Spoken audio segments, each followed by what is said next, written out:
فطر الخلائق بقدرته ونشر الرياح برحمته الصلاة والسلام على الرسول المسدد المصطفى العمجد المحمود الأحمد سيدنا ومولانا ومولى الكونين جد الحسن والحسين معاني أبا القاسم محمد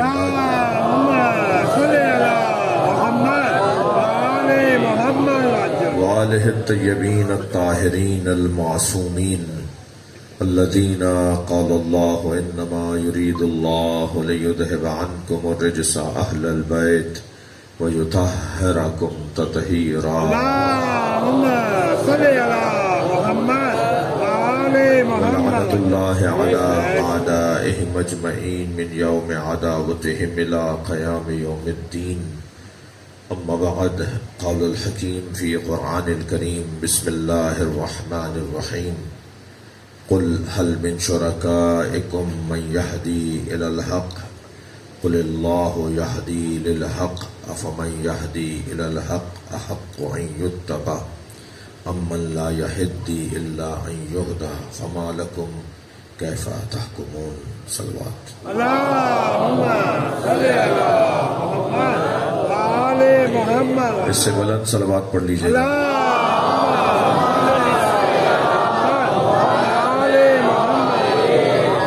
سارے فقیر بیٹھے میں مولا حسین کی حاجتوں کی برابری کے لیے بلند تر صلوات.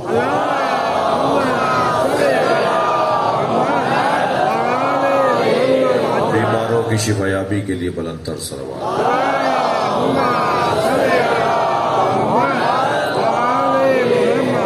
اور بھی بلند صلوات.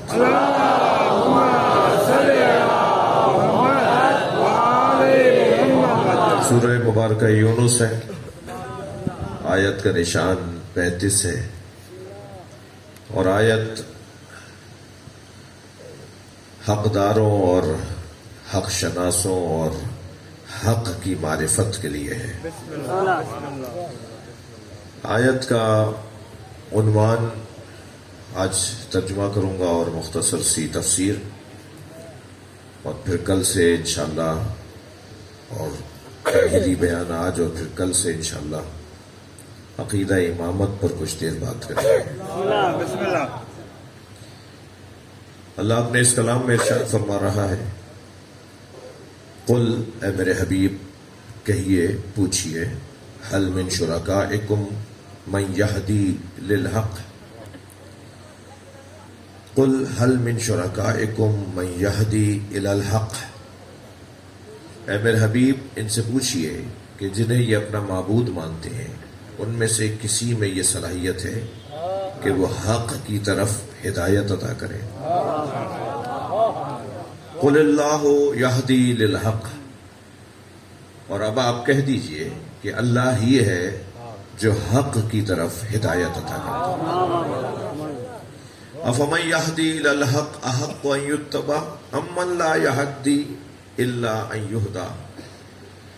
کیا جو حق تک پہنچ گیا ہے، جو حق آشنا ہو گیا ہے، جو حق شناس ہو گیا ہے، جس نے حق کی ہدایت پالی ہے، وہ حقدار ہے کہ اس کی اتباع کی جائے، یا وہ کہ جو ابھی خود محتاج حق ہے، جو خود ابھی محتاج ہدایت ہے، جسے ابھی خود نہیں پتا کہ حق کیا ہے، اس کی اتباع کریں گے کہ جو حق آشنا ہے، حق تک پہنچ چکا ہے، یا اس کی اتباع کریں گے جسے ابھی یہ نہیں پتا کہ حق کیا ہے. فما لکم کیف تحکمون. کیا ہو گیا ہے تمہیں، کیسے فیصلے کرتے ہو.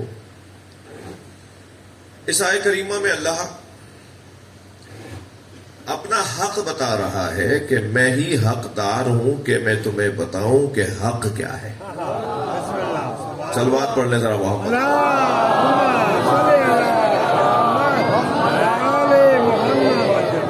کوئی اور نہیں ہے، خاص طور پر جنہیں تم اپنا معبود مانتے ہو.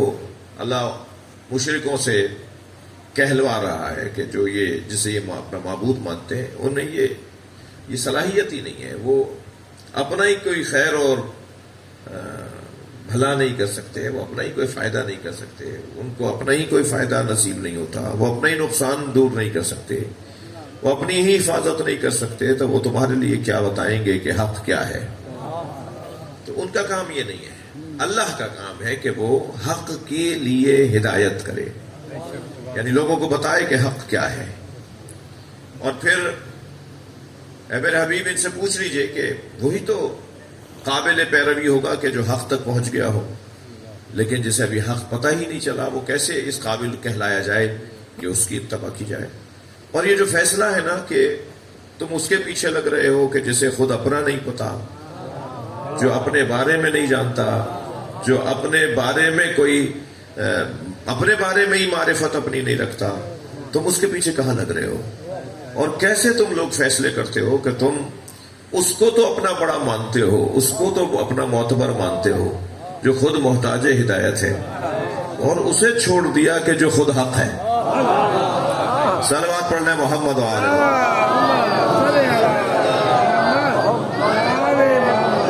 اور بلند صلوات پڑھنا.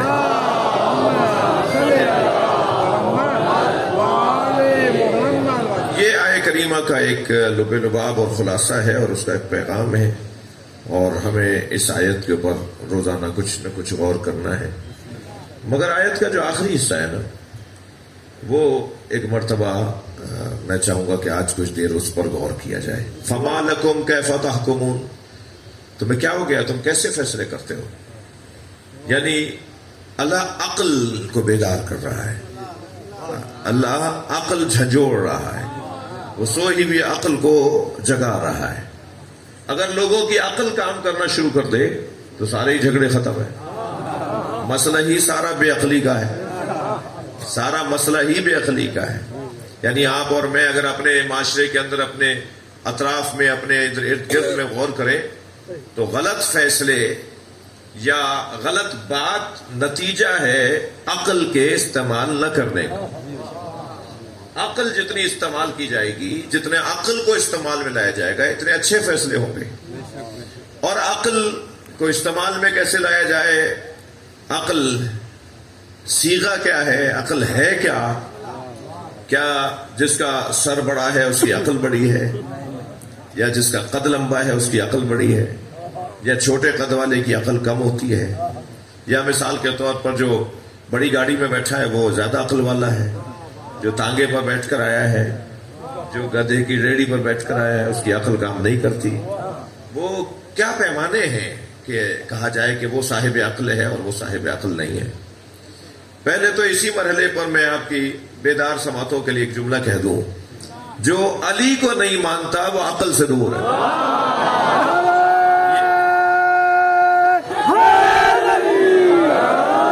شیعہ حضرات ذرا گردن ٹیڑھی نہ کریں بھائی، کوئی یہ نہیں سوچے کہ صاحب یہ مولانا نے ہمارے لیے کہا ہے. نہیں، یہ کوئی ضروری نہیں ہے. بظاہر ممکن ہے کہ کوئی شیعہ نہ ہو مگر وہ علی کا شاید بہت سے شیعوں سے زیادہ چاہنے والا. تو مولا علی کا ذکر، مولا علی سے محبت، مولا علی سے پیار شیعوں کی ملکیت نہیں ہے. تو شناختی کارڈ کا تو نہ سنی اللہ کو چاہیے نہ شیعہ اللہ کو چاہیے، کردار والے لوگ چاہیے. صلوات پڑھ لیں ذرا محمد والے.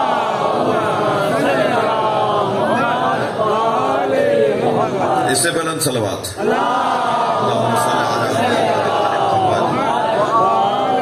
پرویز بھائی میں نے ٹائم نہیں دیکھا، پتہ نہیں کتنا پڑھنا ہے مجھے، آج دیر بھی ہو گئی ہمیں. کل ہم تھوڑا سا صحیح وقت پہ بیٹھ جائیں گے انشاءاللہ، 10 بجے بیٹھ جائیں گے انشاءاللہ. آج ذرا میں شاید 11:15 بجے بیٹھا ہوں، تو کل انشاءاللہ 10 بجے بیٹھیں گے. آپ کوشش کریں کہ 10 بجے میں آپ کی زیارت کر سکوں. بات آگے جائے. یہ میں نے نتیجہ خیز جملہ کہہ دیا، اگرچہ اس کے لیے مجھے تمہیدیں باندھنی ہیں جو انشاءاللہ آئندہ کی مجلس میں ہوگی، اس ہی بات کو ذرا روشن کرنے کے لیے. تو پہلا سوال میرا، میں دوبارہ سوال کو تو دوہرا رہا ہوں کہ عقل کا کیا مطلب ہے؟ عقل مند کسے کہتے ہیں؟ عقل اور بہت ساری چیزوں کی طرح اپنے ضد سے پہچانی جائے گی. ہم رات کو اچھا پہچان سکیں گے جب دن سامنے آئے گا.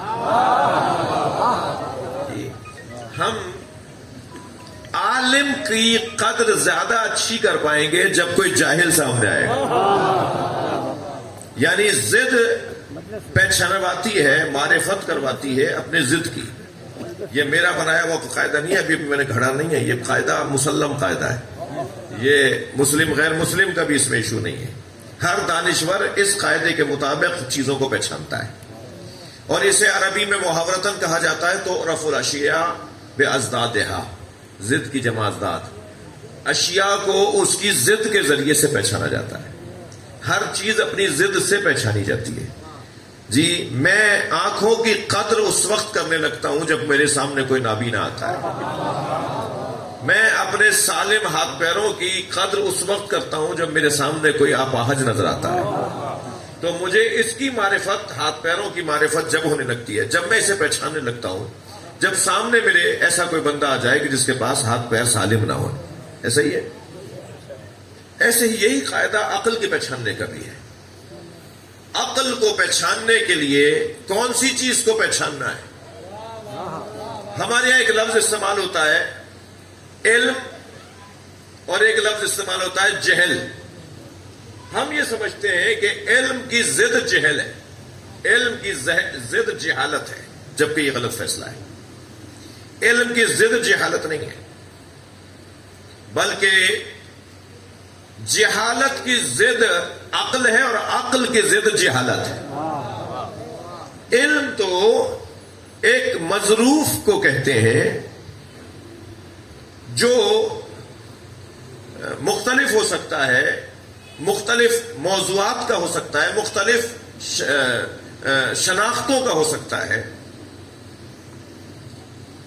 عقل ایک ظرف ہے.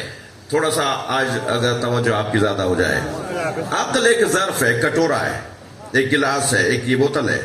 عقل ایک ظرف ہے، اس میں اترنے والی شے کو علم کہتے ہیں.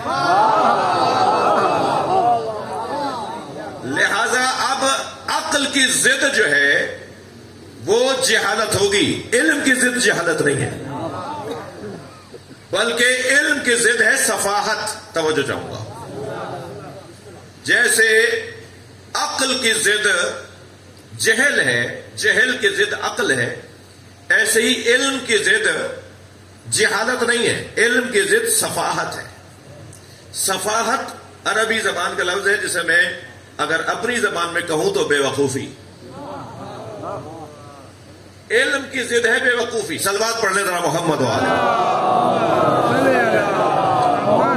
بھائی آپ ایسے اگر آہستہ سے صلوات پڑھیں گے تو میں سمجھوں گا مجھے یہ مضمون بدل دینا چاہیے.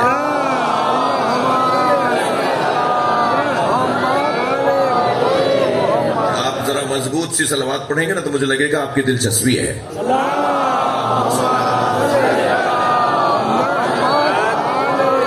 میں پھر ذرا جلدی سے تکرار کر رہا ہوں. علم کی ضد جہل نہیں ہے، علم کی ضد صفاحت ہے، جسے ہم اپنی زبان میں مثلاً بے وقوفی کہیں. ٹھیک ہے، تو اب میں ایک لفظ یہیں پر ہی کہہ دوں. اگر آپ کو کوئی پڑھا لکھا بے وقوف نظر آئے، صلوات پڑھ لیں محمد و آل محمد.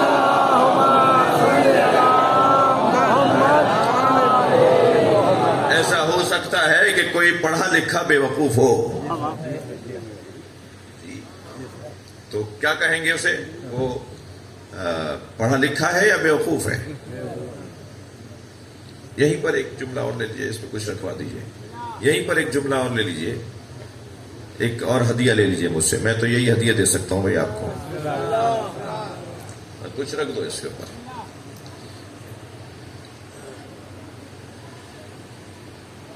صلوات.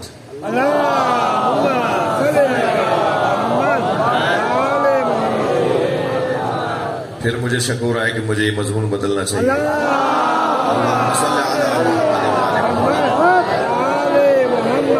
آپ کی عنایت میں پہلی منزل بیان کے اوپر ہوں اور آپ کی توجہات مجھے اور چاہیے. تھوڑا تھوڑا سا آگے آنے کی اور زحمت فرمائیں. ایک صلوات پڑھتے ہوئے تھوڑا سا آگے آ جائیں. اوپر آ جائیں گے آپ. اچھا ایک اور صلوات پڑھیں.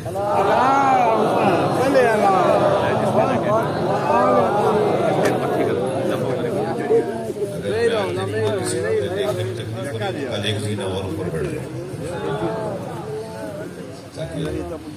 ماشاء اللہ بعد میں بڑا ہو گیا اور کام بڑھتا جا رہا ہے تو آپ بھی جیسے جیسے مصروف بڑھ رہا ہے آپ ظرف بڑا کر رہے ہیں، جیسے جیسے سننے والے زیادہ ہوتے جا رہے ہیں آپ بھی اسے بڑا کرتے چلے جا رہے ہیں، اور ماشاءاللہ اللہ آپ کے دوستوں کے رزق میں اضافہ فرمائے، توفیقات میں اضافے کے لیے، دعاؤں کی قبولیت کے لیے صلوات پڑھیں۔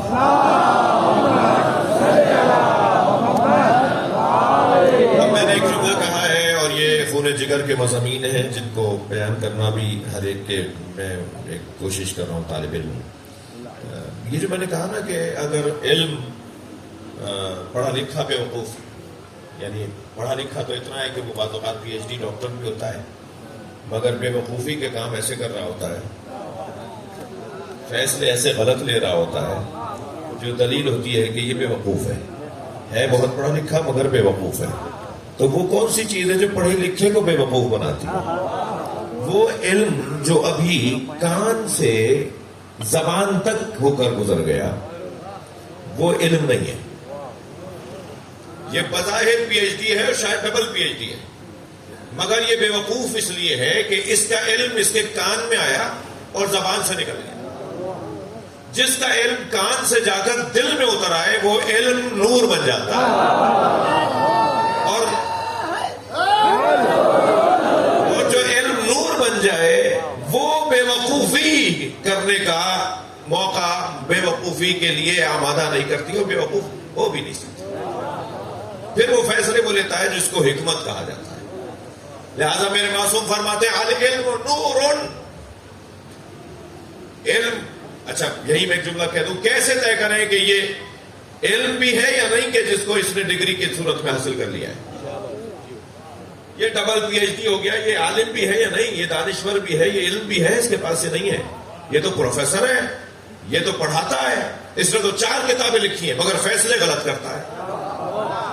اس کی زبان پر حکمت نہیں آتی، اس کی سوچ میں حکمت نہیں آتی، اس کے فیصلوں میں حکمت نہیں آتی، یہ اکثر غلط فیصلے کر رہا ہوتا ہے، پڑھا لکھا بہت ہے۔ تو اس کا مطلب یہ ہے کہ اس نے علم ضرور حاصل کیا ہے مگر اس کا علم کان سے آ کر زبان سے نکل گیا، اس کا علم دل میں نہیں اترا۔ اور معصوم فرماتے ہیں علم نور ہے، اللہ جس کے دل میں چاہتا ہے ڈال دیتا ہے۔ تو علم کی جگہ دماغ نہیں ہے، دل ہے۔ صلوات پڑھ لیں محمد وآلہ۔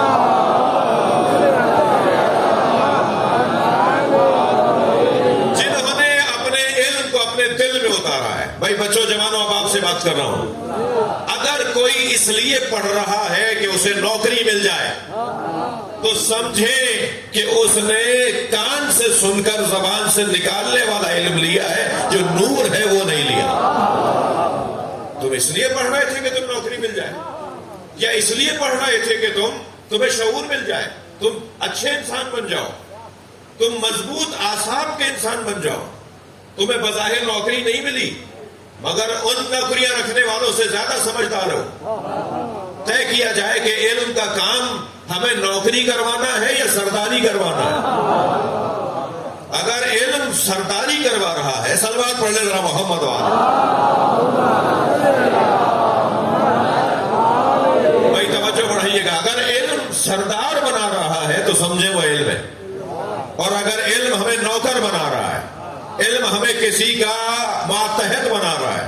لہذا یہ بات میں کئی سال پہلے بھی اپنی مجلسوں میں کہہ چکا ہوں اور پھر آج یہ جگہ آئی ہے تو میں ایک تکرار کروں، اللہ نے ہمیں غلام بننے کو پیدا نہیں کیا، اللہ نے ہمیں سردار بننے کے لیے پیدا کیا۔ اگر 17ویں گریڈ سے لے کر 22ویں گریڈ کے افسر بن سکتے ہو تو نوکری کرو، اور اگر یہ گریڈ نہیں لے سکتے اور اس درجے پر نہیں پہنچ سکتے اپنی قابلیت کی بنیاد پر، پرچی کی بنیاد پر، پیسے کی بنیاد پر نہیں، قابلیت کی بنیاد پر اگر ان ڈگریوں ان مقامات تک پہنچ سکتے ہیں تو ہم نوکری تلاش کریں۔ میں جوانوں سے بات کر رہا ہوں، اور اگر قابلیت کی بنیاد پر ہم ان منصبوں تک نہیں پہنچ سکتے تو نوکری نہ کریں، کاروبار کریں۔ کاروبار کی طرف جائے میری قوم کا بچہ، ہمارے پاکستانی کاروبار کی طرف جائے جتنا۔ اچھا پھر ضروری تو نہیں ہے کہ یہ تو میں ایک جملہ کہہ رہا ہوں، تو پھر آپ خود غور کریں گے، خود سوچیں گے، خود دیکھیں گے کہ آپ کو کون سے کاروبار کی طرف جانا ہے، کون سا کاروبار آپ کے مزاج اور آپ کے ماحول کے مطابق ہے، آپ کی کون سے کاروبار کے اندر صلاحیتیں اجاگر ہو سکتی ہیں۔ یہ نہیں کہ کاروبار کی طرف جائے تو بس جو سامنے آیا وہ کاروبار شروع کر دیا جس کے بارے میں کچھ جانتا نہیں تھا. ایسا نہیں کرنا. ہمیں اللہ نے سردار بننے کے لیے پیدا کیا ہے. میں نہیں کہہ رہا, مولا علی فرما رہے ہیں, علی والے تو ویسے ہی سردار ہوتے ہیں. علی نے میرے مولا فرماتے ہیں لا تجعل نفسک, حدیث ہدیہ کر رہا ہوں آپ کو, مولا علی کا فرمان آپ کے سماعتوں کے حوالے کر رہا ہوں. لا تجعل نفسک عبدا لغیرک, اے میرے چاہنے والے اپنے آپ کو کسی غیر کا بندہ نہ بنا. بھائی تھوڑی گردن ہلاؤ اگر میری بات آپ کو پہنچ رہی ہے تو. اے میرے چاہنے والوں لا تجعل نفسک عبدا لغیرک, اپنے غیر کا اپنے آپ کو غلام نہ بنا, بندہ نہ بنا. بل فقط خلق اللہ وجعلک اللہ حرا, اللہ نے تجھے حر بنایا ہے, غلام نہیں بنایا. آزاد مرد, آزاد منش, خود سے سوچنے والا. کیا فرق ہے بھائی غلام میں اور آزاد میں؟ جو خود سے نہ سوچتا ہو وہ غلام ہے. بہت سو کے تو بدن غلام ہوتے ہیں اور کچھ کے ذہن غلام ہوتے ہیں. جن کے ذہن غلام ہو وہ علی والا نہیں ہو سکتا جی. اور جب ذہن آزاد ہو جائے تو بدن خود بخود آزاد ہو جائے. یہ ضروری نہیں ہے کہ جس کا بدن آزاد ہے اس کا ذہن بھی آزاد ہو, مگر یہ ضروری ہے جس کا ذہن آزاد ہے اس کا بدن آزاد ہو. ذہن اگر آزاد ہو جائے گا بدن خود ہی آزاد ہو جائے گا. لیکن یہ ضروری نہیں ہے کہ جس کا بدن آزاد ہے اس کا ذہن بھی آزاد ہو. لہذا ہمیں علم جو نور ہے اس کی تلاش ہے. عقل, میں نے ایک جملہ کہا آپ سے اور آپ کو ممنون ہوں کہ آپ مجھے غور سے سن رہے ہیں. یہ خالصتاً فلسفی گفتگو اور خالصتاً مدرسے کی گفتگو آپ سن رہے ہیں. عقل, میں نے ابھی آپ کے سامنے عرض کیا کہ ایک ظرف ہے. بھائی مصطفیٰ میں نے غلط تو نہیں کیا ہے؟ عقل میں نے عرض کیا کہ ایک ظرف ہے, ٹھیک ہے. یہ ظرف بھی تو مختلف ہے. ایک ٹپ ہے, ایک مثال کے طور پر ڈرم ہے, ایک بڑی ٹنکی ہے, ایک تالاب ہے جی, وہ بھی تو ظرف ہے. ایک نہر ہے, بہرحال اس کے بھی تو حدود ہے نا, حدود ہے تو وہ بھی ظرف ہے. حتی سمندر ہے, وہ بھی تو محدود ہے نا. وہ جو گلاس میں چند گھونٹ پانی ہے, وہ جو سمندر میں پانی ہے, دونوں میں فاصلہ بہت ہے مگر محدود وہ بھی ہے, محدود یہ بھی ہے. یہ جو ظرف ہے نا, ظرف ہے تو محدود ہے. سمندر بھی ہے تب بھی محدود ہے. تو یہ جو ظرف ہے پر ہو جاتا ہے. اس میں ایک پاؤ پانی آئے گا زیادہ سے زیادہ, جو گلاس سامنے رکھا ہوا ہے جی. پریکٹیکل تو نہیں کروا کے دکھاؤں گا مگر دکھائیے. یہ جو بس ہے اس میں زیادہ ایک پاؤ پانی آئے گا, ایسا ہی ہے. اور سرائی ہے جیسے, اس کے اندر ممکن ہے کہ 2-3 کلو پانی ہے. اس میں کتنا آئے گا؟ ایک پاؤ پانی آ جائے گا. حد ہے اس کی. سمندر میں کتنا پانی آ رہا ہے. تو ظرف کے پیمانے بھی مختلف ہیں. یہ پر ہو جائے گا ایک پاؤ کے بعد, اور جیسے ہی پر ہوگا تو یہ چھلکنے لگے گا. اس کا پانی اس کا باہر آنے لگے گا. ظرف پر ہو گیا ہے. صحیح ہے. عقل وہ واحد ظرف ہے جو مظروف کے ڈالنے سے پھیلتا چلا جاتا ہے. بڑی عنایت. صلوات پڑھ لیں, صلوات پڑھ لیں محمد و آل.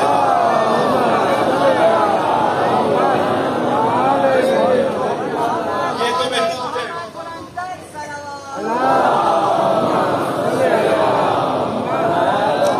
لہذا مجھے اچھا کیا اس عقل کے اندر ظرف, عقل ظرف, اس میں جو مظروف ہے وہ کیا ڈالے گا؟ مظروف ہے علم. ظرف ہے عقل, مظروف ہے علم. جتنا میں علم بڑھاتا چلا جاؤں گا اتنا ہی یہ ظرف بڑا ہوتا چلا جائے گا. یہ جملے میرے مولا علی کے ہیں. مولا علی فرماتے ہیں کہ العقل وعاء. صلوات پڑھیں ذرا محمد والا.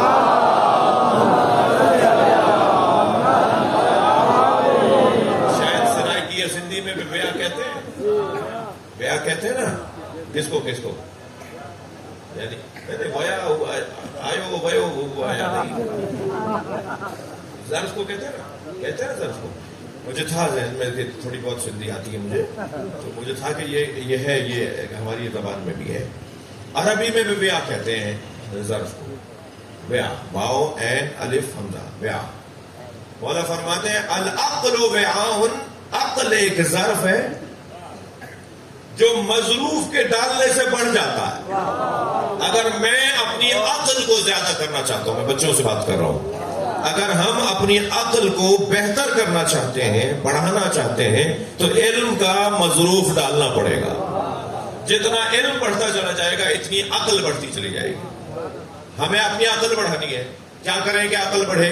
اور ادھر اللہ نے، میں آیت کے اوپر ہی ہوں، میں اپنے مضمون پر ہوں، ادھر اللہ کہہ رہا ہے کیفا مالکم کیفا تحکمون، کیا ہو گیا تمہیں، کیسے فیصلے کرتے ہو؟ یہ جو غلط فیصلے کر رہے ہوتے ہیں لوگ، وہ دلیل ہے اس بات کی کہ ان کی عقل کام نہیں کر رہی. عقل کام کرے گی تو صحیح فیصلے کریں گے. اور عقل کام کب کرتی ہے؟ عقل زیادہ سے زیادہ اچھا کام کرے گی جتنی معلومات بڑھے گی. جن کے ہاں معلومات کا ذخیرہ زیادہ ہوتا ہے ان کے عقل زیادہ مضبوط ہوتی ہے، جن کی عقل زیادہ مضبوط ہوتی ہے ان کے فیصلے زیادہ اچھے ہوتے ہیں. بات واضح ہو گئی؟ عقل کی قسمیں بتا دوں؟ سب بسم اللہ نہیں کرے، کیا کروں؟ عقل کی 4 قسمیں ہیں. صلوات پڑھے تو میں بتاؤں.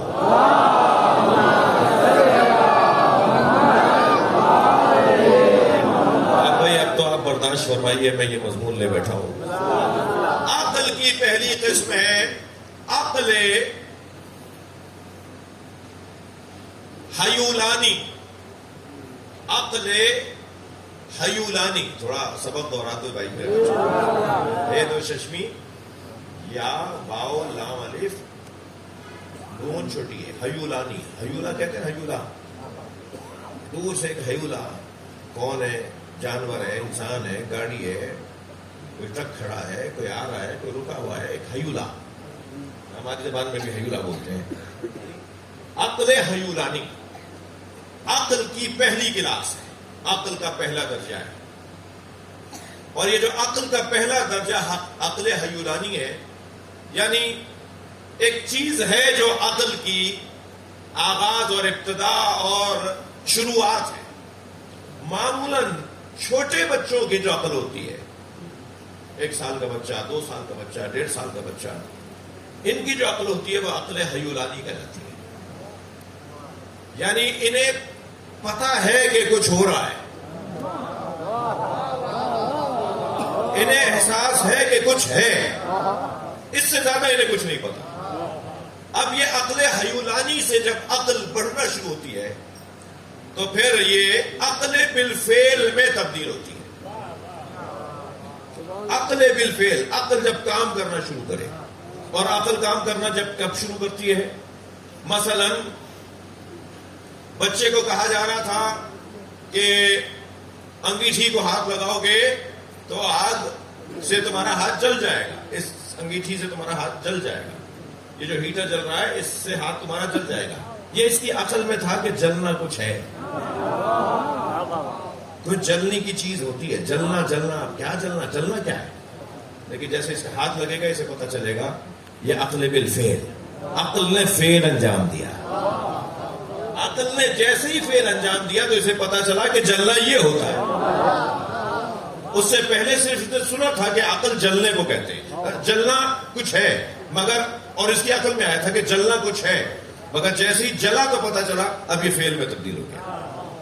یہ عقل بالفعل کہلاتا ہے. صلوات پڑھیں تو میں عرض کروں. پھر اس کے بعد والا درجہ جو ہے وہ ہے عقل بالملکہ. اتنے فعل، اتنے تجربے، اتنا علم اس کے پاس آ جاتا ہے کہ یہ آنکھیں بند کر بھی بیٹھا ہوا ہو، سوتے میں بھی جھنجھوڑ کر پوچھیں آپ کو تو صحیح جواب دے گا. اتنا یہ تجربہ کر چکا ہوتا ہے. اس کی عقل اتنی کار فرما اور اتنی کارگر ہو جاتی ہے، اتنے یہ فیصلے کر چکا ہوتا ہے کہ اسے اگر ہلا کر پوچھے نا تو یہ جواب دے گا کہ یہ بات اس کا حل ہے. یہ سوتا ہوا بھی جواب دے گا تو صحیح جواب دے گا. یہ عقل بالملکہ ہے. مگر عزیزو یہ تینوں عقلیں ہمارے ہاں ہیں. یعنی ہم کمال کے عاقل ہو جائیں، کمال کے عقیل ہو جائیں، کمال کے سمجھدار اور بافہم ہو جائیں تب بھی عقل بالملکہ سے آگے نہیں جائیں گے، لیکن جو کہہ دے وہی عقل ہو اسے عقل بالمصطفیٰ کہا جائے، یعنی اس کے فیصلے ہی اب عقل کے اصول بن جائیں گے۔ وہ کون ہے؟ وہ ائمہ کی عقل ہے، وہ نبی مکرم مولا علی ائمہ اہل بیت کی جو عقل کا مقام ہے وہ عقل بالمصطفیٰ ہے۔ توجہ ہے؟ اور ہماری جو عقل جا کے ٹھہر جاتی ہے وہ عقل بالملکہ تک جا کے ٹھہر جاتی ہے۔ عقل بالملکہ والی عقل بھی کہیں نہ کہیں غلط فیصلے لے لیتی ہے۔ ٹھیک ہے کہ وہ زیادہ تر صحیح فیصلے لیتی ہے، مگر کبھی کبھی ایسا بھی ہوتا ہے کہ وہ فیصلے غلط لے لیتی ہے۔ مگر جس کا فیصلہ کبھی غلط نہ ہوتا ہو، جس کے فیصلوں پر عصمت کا پہرا ہو، جو اگر کبھی کسی کے کہنے پر کوئی بات سوچنے بھی لگے تو فرشتہ نازل ہو کر کہتا ہے اے میرے مصطفیٰ اللہ تو یہ چاہتا ہے، صلوات پڑھنے محمد و آلہ۔ وہ عقل بالمصطفیٰ، اس سے اونچی عقل نہیں ہے کسی۔ تو عزیزو، فیصلے وہ کرے گا، بہتر فیصلے وہ کرے گا کہ جس کی عقل صحیح کام کرتی ہو۔ اللہ قرآن مجید میں پوچھتا ہے هل فیکم رجل رشید، کیا تمہارے درمیان کوئی سمجھدار ہے؟ کیسا جھٹکا ہے؟ کیا تمہارے درمیان کوئی سمجھدار ہے؟ تم کیسے فیصلے لے رہے ہو؟ پوری قوم ہی کیا ایک جیسا فیصلہ غلط فیصلہ لے رہے ہیں، لاکھوں لوگ ایک غلط فیصلہ لے رہے ہیں، کوئی تمہارے درمیان ہے؟ اچھا یہ بھی یاد رہے کہ بعض اوقات قریب پہ 100%، یعنی 99% میں بھی آپ 1% کے بھی 99% لگا لیجیے، قریب پہ 100% ایک فیصلہ کر چکے ہوتے ہیں اور سب اس پر ایسا لگتا ہے کہ کوئی ایک آدمی بھی نہیں ہے جو اس سے ہٹ کر سوچ رہا ہو، مگر ایک مرتبہ ایک آواز آتی ہے اور وہ آواز انسان کے ضمیر کی آواز ہوتی ہے، اور وہ ایک مرتبہ جب ضمیر کی آواز اٹھنے لگتی ہے تو وہی 100% اپنی رائے بدلنا شروع کر دیتا ہے۔ لہٰذا میرے بچوں، میں اس جملے کے بعد ایک جملہ کہوں گا، ساری چیزیں ہوں اور توفیق نہ ہو۔ یہ جو اللہ کی طرف سے مدد ہے نا، صلوات پڑھنے ذرا محمد، یہ بہت بڑی طاقت ہے، یہ بہت بڑی طاقت ہے۔ انسان بہت بڑی تعداد میں ہے جو ایک بات پر اتفاق کر لیتے ہیں اور سب کہتے ہیں یہی بات صحیح ہے، لیکن پھر کسی کا ضمیر بیدار ہوتا ہے، اندر سے آواز آتی ہے اور اس آواز کے مطابق وہ بولتا ہے اور وہ صرف بولنے والا سب کو تبدیل کر دیتا ہے۔ توجہ چاہوں گا، یہ میرے اور آپ کے لیے تو ہے، مگر ہم تو اس کی بارگاہ میں بیٹھے ہوئے ہیں کہ پورا عرب ایک بات کر رہا تھا، عبداللہ کا بیٹا ایک اور بات کر رہا تھا۔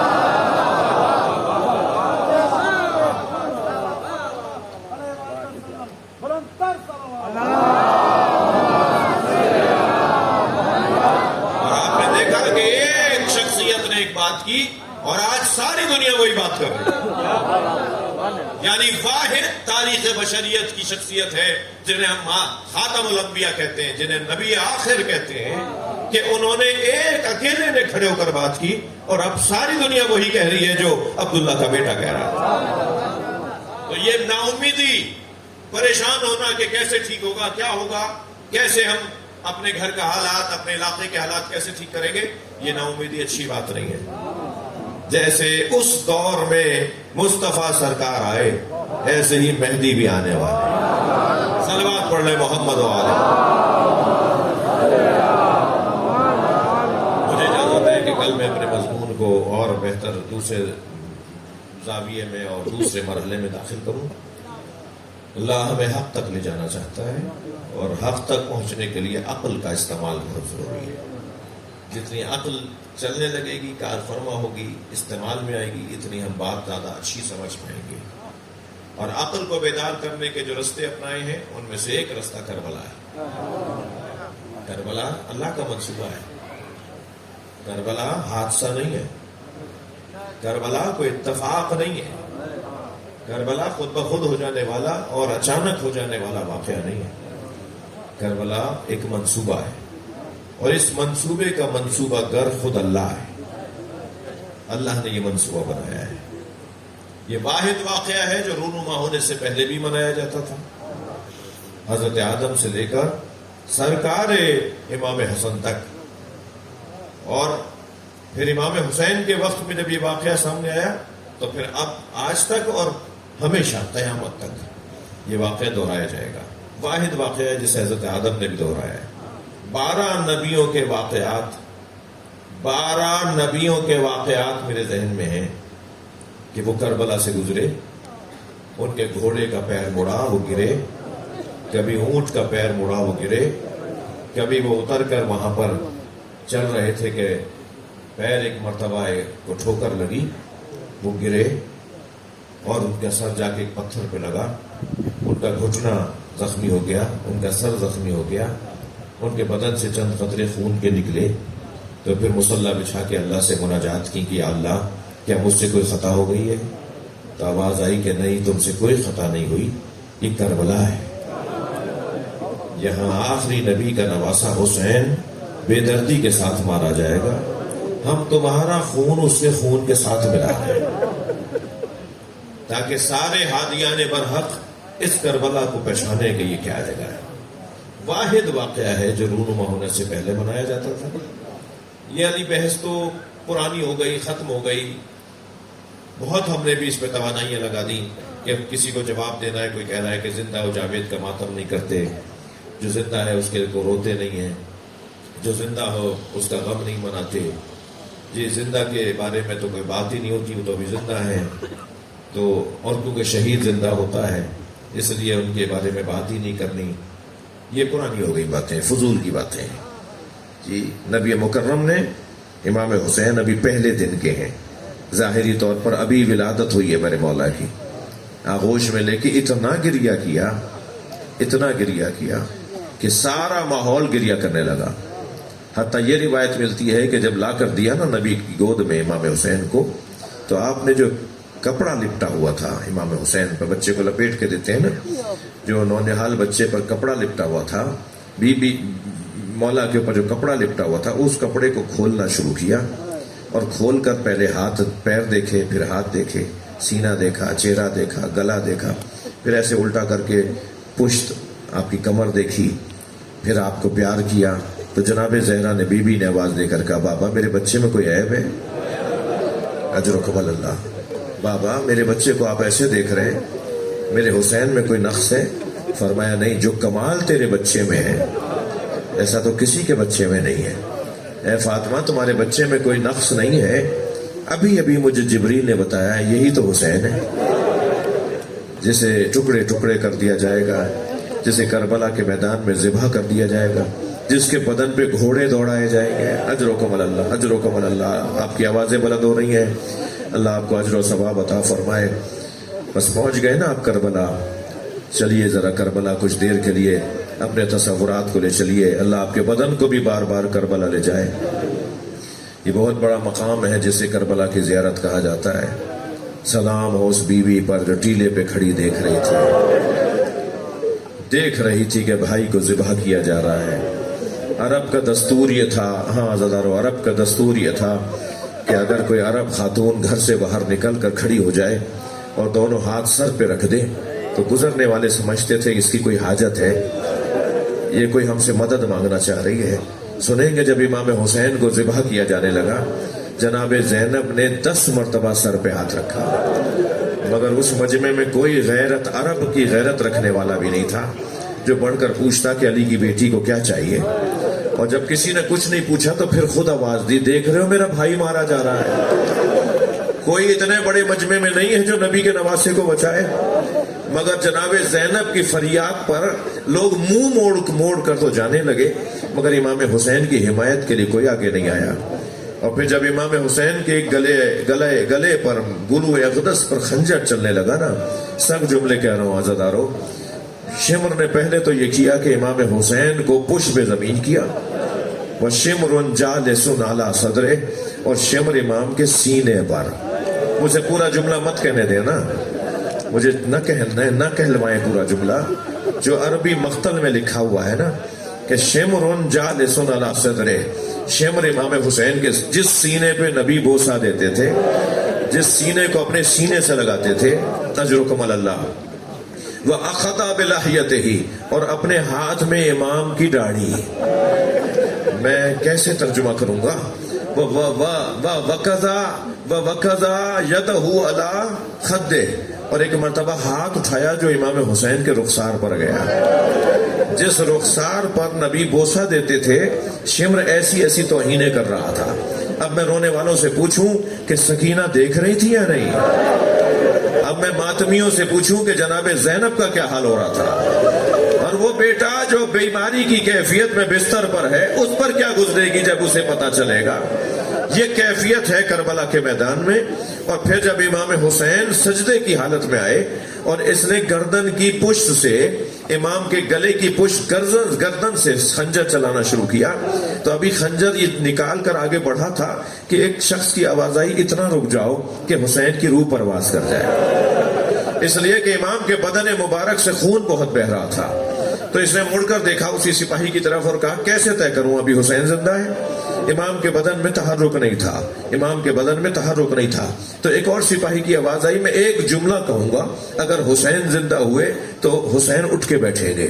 اور جملہ اس نے کہا کہ حسین زمین کربلا پر ہیں اور سپاہیوں نے زینب پر حملہ کر دیا. امام نے ایک مرتبہ اپنی کوہنیوں پہ زور دینا شروع کیا، اپنا ایک ہاتھ بلند کیا کہ پہلے میرا گلا کاٹو. اب ایک مرتبہ شمر نے خنجر چلانا شروع کیا. میں بس آخری جملے کہہ رہا ہوں. شمر نے خنجر چلانا شروع کیا. جب پہلی ضربت ماری نا تو امام کی آواز آئی بسم اللہ. دوسری ضربت پہ آواز آئی وباللہ. پھر آواز آئی وفی سبیل اللہ. پھر آواز آئی والا ملت رسول اللہ.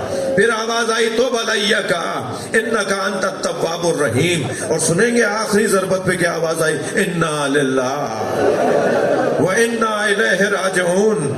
کربلا کا میدان تھا، آواز آ رہی تھی انا للہ کی. زلزلہ آنے لگا، سیاندھی چلنے لگی. اب وہ جو بہن ٹیلے پہ کھڑی بھائی کو ذبح ہوتے دیکھ رہی تھی، اس نے جب یہ منظر دیکھا تو خیمے کی طرف رخ کیا. امام سجاد بیماری کی حالت میں ہے، بازو ہلا کر کہا بیٹا اٹھو، بیٹا اٹھو، دیکھو زمین کربلا پر کیا گزر رہا ہے. فرمایا پھوپھی اماں خیمے کا پردہ ہٹائیے.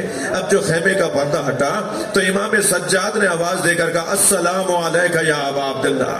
پھوپھی اماں وہ نیزے کی انی پر بابا کا سر بلند ہو گیا. حجت خدا کو مار دیا گیا. الا لعنت اللہ علی قوم الظالمین. یا اللہ ان آوازوں پر رحمت نازل فرما، رونے والوں کی توفیق